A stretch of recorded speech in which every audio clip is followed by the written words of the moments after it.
আসসালামু আলাইকুম ওরহমতুল্লাহি ওবরাকাতুহু। আমি doctor Saidur Rahman Saeed, ECG study and solve and treatment of the heart disease এই গ্রুপের অ্যাডমিন অ্যান্ড ফাউন্ডার। মাদারীপুর বাসীর জন্য চিকিৎসা সেবা এই গ্রুপের অ্যাডমিন অ্যান্ড ফাউন্ডার। আমি এখন রোগী দেখতেছি আসমত আলী খান সেন্ট্রাল হাসপাতাল, মাদারীপুর সদর, মাদারীপুর। এখানে শনিবার থেকে বৃহস্পতিবার পর্যন্ত রোগী দেখি, একদিন বরিশাল যেয়ে রোগী দেখি শুক্রবার। তো আলহামদুলিল্লাহ আমার কাছে একজন রুগী আসলো, যে রুগীর নাম হচ্ছে খাদিজা বেগম। ওনার বয়স হচ্ছে 65 বছর।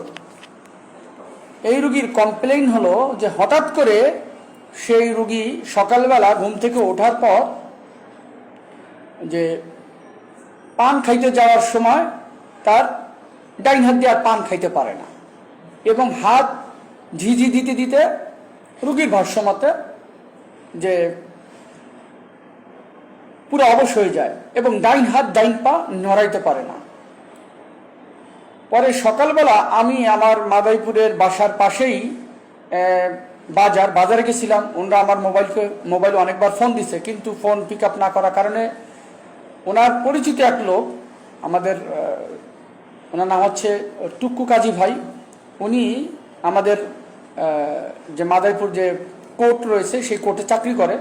তো ওই টুক্কু কাজী ভাই আমার বাসায় চলে আসছে এবং আমাকে না পেয়ে বাজারে চলে আসছে, যেহেতু বলছি বাজারে চলে আসছে, এবং সে আমাকে নিয়ে বলে যে ভাই এখনই যাইতে হবে। নর্মালি আমি 9:30 10টার দিকে চেম্বারে আসি, তো এই ভাই বাসা থেকে এক প্রকার ধরেই আমাকে নিয়ে আসছে আসমত আলী খান সেন্ট্রাল হাসপাতালে, যে আমার একজন রুগী হঠাৎ করে তার ডান হাত ডান পা নড়াইতে পারে না।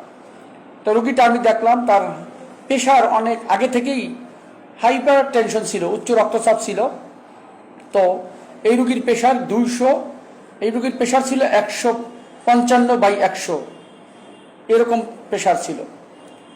উপরেরটা 155 আর নিচেরটা হচ্ছে 100 বা 150/100 এরকম।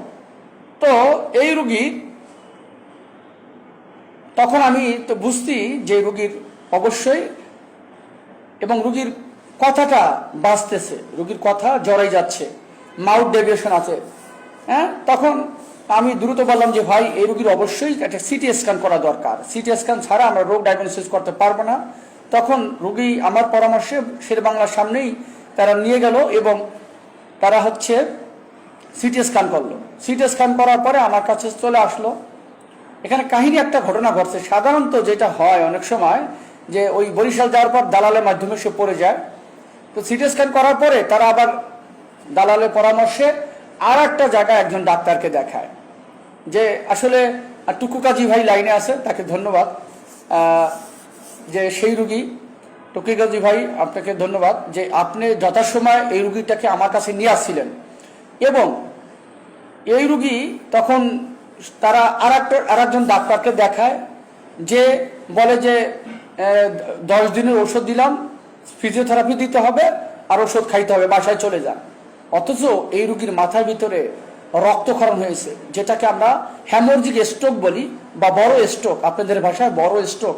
সাধারণত এই হ্যামোরজিক স্ট্রোক হলে শতকরা 80 থেকে 85 জন পার্সনই মারা যায় এবং 15 থেকে 20 জন বা 25 জন রুগী বেঁচে যায়। তো এই রুগী তখন ওই টুক্কু কাজী ভাই, ওদের মন মতো হয় নাই, যে আমি একটু জানাই, যেহেতু টুক্কু কাজী ভাইয়ের সাথে আমার খুব ভালো একটা সম্পর্ক। তার মেয়েকে আমি দেখেছি, আলহামদুলিল্লাহ আমার চিকিৎসা, তার মেয়েও পরিপূর্ণ সুস্থ আছেন, এবং আরও সে অন্যান্য রুগী আমাকে দেখায়। দীর্ঘ 8 বছর যাবত আমি মাদারীপুরে প্র্যাকটিস করতেছি। তো সে বলছে ভাই কাজটা একটা ঘটনা ঘটে ফেলছে, ওরা তো বোঝে নাই, ওরা কারো পরামর্শে আর একজন ডাক্তার দেখাইছে। আমার বলছি ভালো কথা, দেখাতেই পারে। তো যেই চিকিৎসাটা দিয়েছি একটু কাইন্ডলি আমার কাছে নিয়ে আসতে বলেন। তো তারা আমার পরামর্শে আবার তারা চলে আসে। আসার পরে আমি দেখি যে আমার তো মাথায়, আমার চোখ তো কপালে উঠে যাওয়ার মতো, যে যেই রুগীর মাথার ভিতরে রক্তক্ষরণ, একটু সিটি স্ক্যানটা দেখেন। এই যে হচ্ছে সেই রুগীর সিটি স্ক্যান। এই যে দেখেন, এই যে হ্যামোরেজ, এই যে রক্ত নর্মালি এইরকম থাকবে স্বাভাবিক। এখানে কি আছে, এখানে এই যে সাদা যে অংশ, এটাই হলো রক্তক্ষরণ। এই যে গোল্লা দাগ দেওয়া, এটাই হচ্ছে রক্তক্ষরণ। এই যে রক্তক্ষরণ, এই যে রক্তক্ষরণ, এবং এখানেও আছে, এই যে এখানেও আছে, আপনারা দেখতে পাচ্ছেন। তো এই রুগী নর্মালি গাইডলাইন অনুযায়ী অবশ্যই ইন্টারন্যাশনাল গাইডলাইন যদি এরকম রক্তক্ষরণ কোনো রোগীর থাকে, তাহলে অবশ্যই তাকে কি করবে, যে হসপিটালাইজেশন করতে হবে এবং তার প্রপার ম্যানেজমেন্ট দিতে হবে, অ্যাজ আর্লি অ্যাজ পসিবল তার প্রেশারটাকে নিয়ন্ত্রণ করতে হবে, কন্ট্রোল করতে হবে। তো আমাদের গাইডলাইন অনুযায়ী যেহেতু করতে হবে, তারা আসলে তো বোঝে নাই। তো আমি বলছি এখন আবার আপনাকে বরিশাল যেতে হবে। কেন? আপনার রুগীর মাথার ভিতরে রক্তক্ষরণ আছে, অবশ্যই প্রপার চিকিৎসা দিতে হবে। আপনার আসলে ওই ফিজিওথেরাপিতে কাজ হবে না, এখন দরকার হলো দ্রুত তার প্রেশার নিয়ন্ত্রণ করা। এবং আমরা একটা ইনজেকশন রয়েছে, এই ইনজেকশন দিলে সাধারণত এই রক্তটা বের হয়ে যাবে। আল্লাহর রহমতে ওনারা আমার কথাটা শুনছে, একজন তাবলিগি, ওনার ছেলে মার্শাল্লাহ তাবলিগ করে, আমার খুবই ভাল লাগছে আলহামদুলিল্লাহ। আল্লাহ সুবহানাহু ওয়া তাআলা আমাকেও তাবলিগে লাগাইছে আলহামদুলিল্লাহ। লাগানোর যতটা পারি, আসলে সময় দিতে পারি না ওইরকম, যতটা পারি আমার স্টুডেন্ট লাইফ থেকে আমি তাবলিগের সাথে জড়িত আলহামদুলিল্লাহ। এক চিল্লা দেওয়ার তৌফিক হয়েছে আলহামদুলিল্লাহ। মাঝে মাঝে 3 দিনে যাই, ওরকম পারি না আসলে, সত্যি কথা। তো ওনাকে দেখে ভালো লাগছে, আমার কথা বলার পর সে বুঝছে না অবশ্যই, এবং খুব গুরুত্বের সাথে বলছি যে আমি জানি না আপনার রুগীর ভাগ্যে কি আছে, তবে অবশ্যই এটা করলে আশা করি উনি ভালো হয়ে যাবে। কেন আশ্বাস দিছি ইনশাল্লাহ। সে যেই গাড়িতে আসছিল আবার সেই গাড়িতেই নিয়েই চলে গেছে। এবং শেরবাংলা মেডিকেল কলেজ হাসপাতালে আলহামদুলিল্লাহ ওদিনকে আবার ইউনিট 2 আমাদের প্রফেসর স্যারের ইউনিট, যাকে আমি হাজার সালাম দিই, আমার শিক্ষক অ্যাসিস্ট্যান্ট প্রফেসর FR খান। বরিশালে এমন চেনে না এই স্যারকে, খুব কম ডাক্তারই আছে। শেরবাংলা খুব মানে জনপ্রিয় একজন স্যার, যে সবার সাথে খুব ভালো তার সম্পর্ক। তো স্যারকে বলে দিলাম যে স্যার এই রুগীটা পাঠিয়েলাম, একটু কাইন্ডলি দেখেন। তো আলহামদুলিল্লাহ আমি যে চিকিৎসা দিয়েছি, সেই চিকিৎসার রুগী এই অবস্থায় ছিল, রুগী আমাকে বললো, রুগীর লোকে, যে বিছানে বাথরুম করে দিতেছে, অথচ সে টের পাচ্ছে না। এবং রুগী চিল্লাচ্ছে, ও আল্লাহ গো, ও আল্লাহ গো, আমার কি হলো। যেহেতু যে রুগীটা সকালবেলা ঘুম থেকে উঠে দেখে আমার ডান হাত ডান পা নড়াইতে পারি না, ডান হাত ডান পা নড়াইতে পারি না, হ্যাঁ, এখন দেখে তার ডান হাত ডান পা সম্পূর্ণ অবস্থা প্যারালাইসিস হয়ে গেছে। তো এই রুগী তো চিল্লাবেই। তো আমি বললাম, আশ্বস্ত করলাম, আল্লাহ চাহে তো ভালো হয়ে যাবে। তো যে রুগী বাথরুম করে দিতেছে সে টের পাচ্ছে না, আলহামদুলিল্লাহ আমার চিকিৎসা তারা মেনটেন করছে, মানছে। এবং এই রুগী 3 দিনের মাথায় হাত পা আবার নড়াইতে শুরু করতেছে। আমরা একটু রুগীর দেখাই। আসসালামু আলাইকুম মা, ভালো আছেন? এখন কি আপনার কি হয়েছিল মা, একটু বলেন তো, একটু বলেন কি হয়েছিল? ঘুম থেকে ওঠার পর কি হয়েছিল? নামাজ পড়ছিলে? সব ঝাড়ু দিছি, পরে আবার বাথরুম করছে, বাথরুম করছি, বাথরুম করে উজু করে আইছি, এই যে ভালো ভালো ভালো। আচ্ছা আচ্ছা, মাথায় পানি দিয়ে ডাইন হাত দিয়ে পানি দেওয়ার পান খাইতে গেছিলেন? পানি দিয়ে আইসি, আই আবার ওই সাথে আবার পানির বান্ডেল লইয়া ডাইন হাত দেখা, ডাইনে ডাইন হাত জিরজির করতেছিল। সুপারি ধরছি,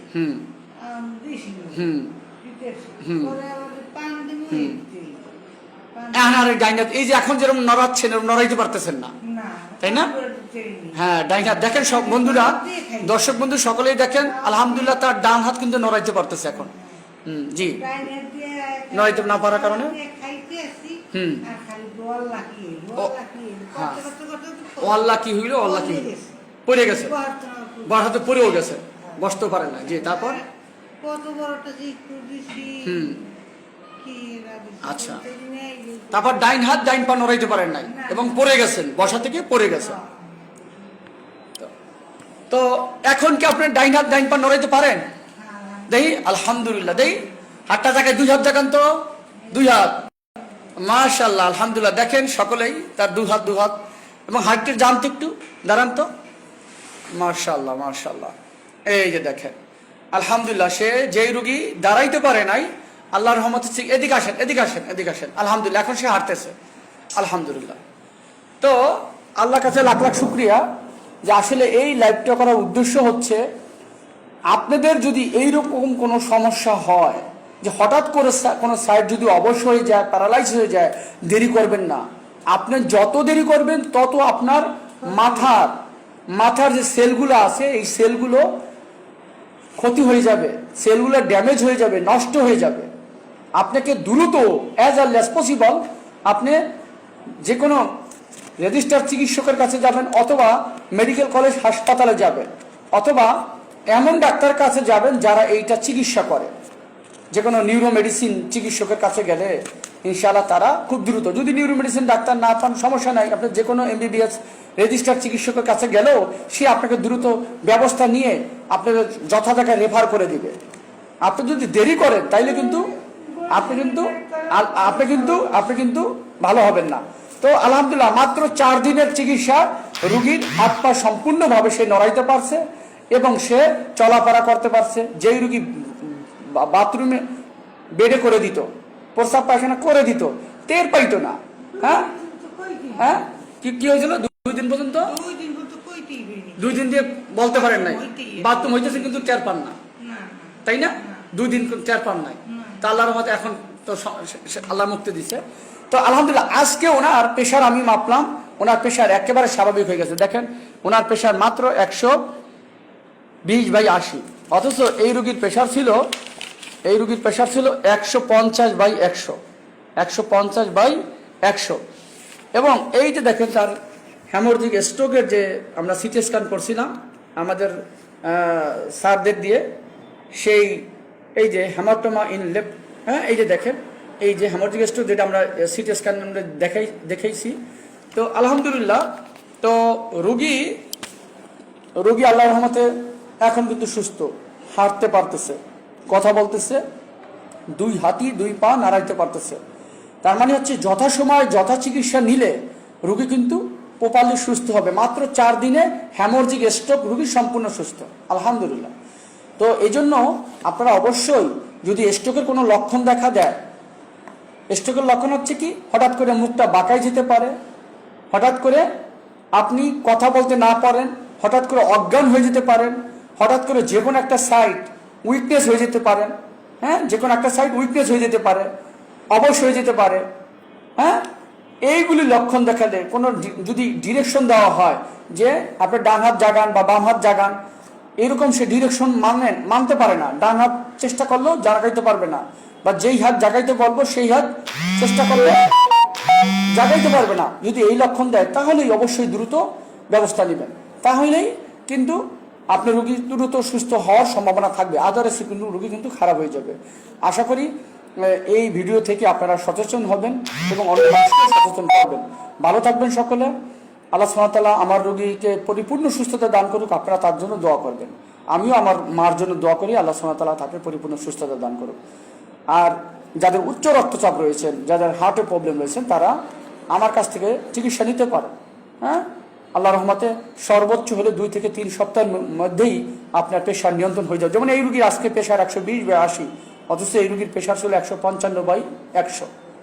হ্যাঁ তো আল্লাহর রহমতে 1 সপ্তাহ না মাত্র 4 দিনেরই ওনার প্রেশার নর্মাল হয়ে গেছে আলহামদুলিল্লাহ। তো ভালো থাকবেন সকলে, দোয়া করবেন। আসসালামু আলাইকুম ওয়া রাহমাতুল্লাহি ওয়া বারাকাতুহু। আল্লাহ হাফেজ।